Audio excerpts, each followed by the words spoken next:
This channel does not promote any violent, harmful, or illegal activities. All content provided by this channel is meant for an educational purpose only. খুবই ভালো লোক ছিল, এক ছেলে, কোনো অশান্তি তো জীবনে জানি। তবে হ্যাঁ, মুখ্যমন্ত্রী ওনাকে বলেছিলেন কেস করার জন্য, আস্তে আস্তে মুখ্যমন্ত্রী বলেছে। শহরে সোনার খনি কোথায়? গ্রেট ইস্টার্ন ট্রেডিং কোম্পানির কস্ট টু কস্ট অফারে, যেখানে সবাই পাবে অ্যাসিওরড গিফটস আর গোল্ডেন বক্স খুললেই জিতবে বাম্পার গিফট। সাথে EMI up to 36 months, cashback 26,000, exchange আর 75% পর্যন্ত ডিসকাউন্ট। তাই বলছি, এই ডিটেকটিভ দাদার পাক্কা পছন্দ। গ্রেট ইস্টার্ন ট্রেডিং কোম্পানির কস্ট টু কস্ট অফার। আজই যান গ্রেট ইস্টার্ন ট্রেডিং কোম্পানিতে। TNC apply. মুখ্যমন্ত্রী ওনাকে কেস করা বলেছিল, পুলিশের প্রোটেকশন বলেছিল। ওই যেটা শক্তি করে, তার জন্য আশিস দাকে টাইমও দিয়েছিল। কেন আশিস দা কেস করলো না আমি ঠিক বুঝতে পারি না। মুখ্যমন্ত্রী ওই পরিবারের পাশে আছে, কারণ মুখ্যমন্ত্রীর সঙ্গে কথা হয়েছে।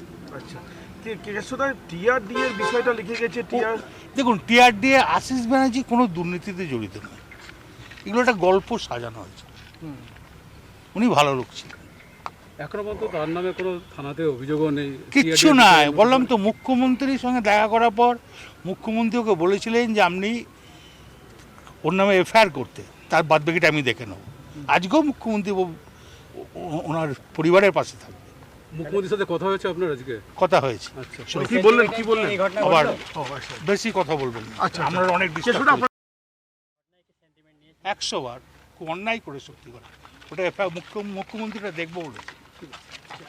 অনুব্রত মণ্ডলের বক্তব্য শোনাচ্ছিলাম আপনাদের। রাজ্যের প্রাক্তন মন্ত্রী এবং ডেপুটি স্পিকার আশিস বন্দ্যোপাধ্যায়ের রহস্য মৃত্যু, সেই রহস্য মৃত্যুর যে ঘটনা, বাড়ি লাগোয়া পার্টি অফিস থেকে তার ঝুলন্ত দেহ উদ্ধার।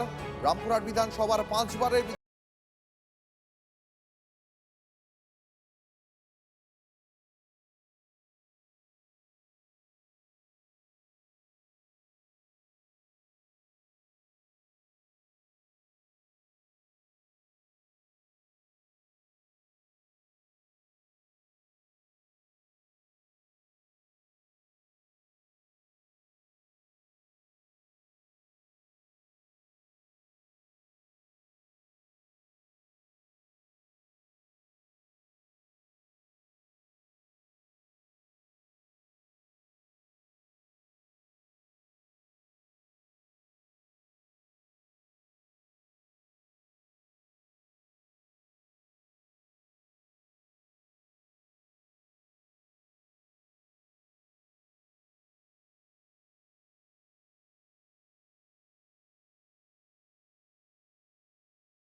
দেখো, একেবারে অনুব্রত মণ্ডল তিনি সশরীরে এসেছেন, তার সাথে চন্দ্রনাথ সিনহা, বিকাশ রায়চৌধুরী তারাও কিন্তু এসেছেন। হাসপাতালে যে মর্গ রয়েছে, অর্থাৎ ময়নাতদন্তকারী যে এখানে যে অফিস রয়েছে, সেখানে কিন্তু এসে উপস্থিত হয়েছেন অনুব্রত মণ্ডল, তুমি দেখতে পাচ্ছ। তার সাথে বিকাশ রায়চৌধুরী রয়েছেন, আর তার চন্দ্রনাথ সিনহা রয়েছেন। তারা বলছেন যে দীর্ঘদিনের একসাথে রাজনীতি করার লোক, তারা দীর্ঘদিন ধরে একসাথে রাজনীতিটা করে এসছে, গায়ে বাছুর থেকে রাজনীতি করছে। এভাবে হঠাৎ করে চলে যাবে সেটা তারা কেউই ভেবে নিতে পারছেন না। কথা বলার চেষ্টা করব। 3টে চেয়ার দে ভাই, কি বলবেন? দেখুন, কিছু বলা বলি নেই। আশিস দা যেটা কেন হলো এটা বুঝতে পারছি, এটা খুব দুঃখ লাগছে।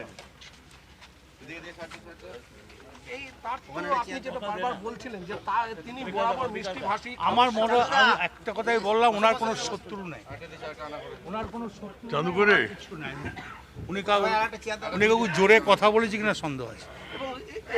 যেটা আরেকটা কথা তিনি বলছিলেন যে তাকে মেলাইন করা হয়েছে সোশ্যাল মিডিয়াতে, এবং মুখ্যমন্ত্রী সেটা তদন্ত করতে 100 বার মুখ্যমন্ত্রী ওনাকে কেস করতে বলেছিলেন, সবই বলেছেন।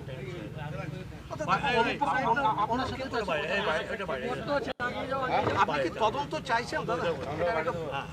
তদন্ত দেখুন, মুখ্যমন্ত্রী বলেছে এই পাশে আছে, আমি দেখবো। মুখ্যমন্ত্রী দেখলে আমি খুব খুশি, এবং মুখ্যমন্ত্রী যা বলেন তা করছেন। দেখো, অনুব্রত মণ্ডল তিনি বলছেন যে দেখো